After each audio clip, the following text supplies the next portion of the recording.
တနအီမိုင်60နှုန်းနဲ့ပြေးနိုင်တဲ့ဘောလုံးသမားတစ်ယောက်ကိုမြင်ဖူးပါသလားဆောက်တန်တန်အကယ်ဒမီကနေစတင်ခဲ့ပြီး16နှစ်သားအရွယ်မှာပဲနာမည်ကြီးအာဆင်နယ်အပင်ကိုပေါင်9သန်းနဲ့ရောက်လာခဲ့တဲ့ကောင်လေးတစ်ယောက်ရှိပါတယ်သူကတော့လျှက်စီးလိုမြန်တဲ့သီယိုဝေါ်ကော့ပါပဲအာဆင်နယ်မှာ12နှစ်ကျော်ကြာကစားခဲ့ပြီးသူ့ရဲ့အတီးခါလက်နက်ကတော့မယုံနိုင်စရာကောင်းတဲ့အပြင်းလုံးပါပဲပြိုင်မက်ခံစစ်တွေကိုအလွယ်တကူကြော်ဖြတ်နိုင်တဲ့သူ့ရဲ့ဘီးအားနဲ့အတူဂိုးပေါင်း100ကျော်သွင်းယူနိုင်ခဲ့ပါတယ်ဖလားတွေလည်းရယူနိုင်ခဲ့ပါတယ်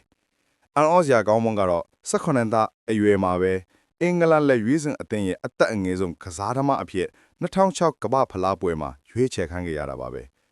ဒါဟာတကယ်ကိုမတိုင်းတစ်ခုပါဒိုင်းဟာတွေအခက်အခဲတွေကြားထဲကနေအေဗာတန်ဆောက်တန်တန်တို့မှာဆက်ကစားခဲ့ပြီး2023မှာကစားသမားဘွားကနေအနားယူခဲ့ပါတယ်ဝေါ်ကော့ရဲ့ဘောလုံးသမားဘွားကကျွန်တော်တို့ကိုသင်ခန်းစာပေးခဲ့တာကတော့မြန်ဆန်မှုနဲ့စ조사အားထုတ်မှုဟာအောင်မြင်မှုကိုဖန်တီးနိုင်တယ်ဆိုတာပါပဲနောက်ထပ်ဘယ်ကစားသမားအကြောင်းသိလို့ပါသလဲကွန်မန့်မှာပြောခဲ့ပါနော်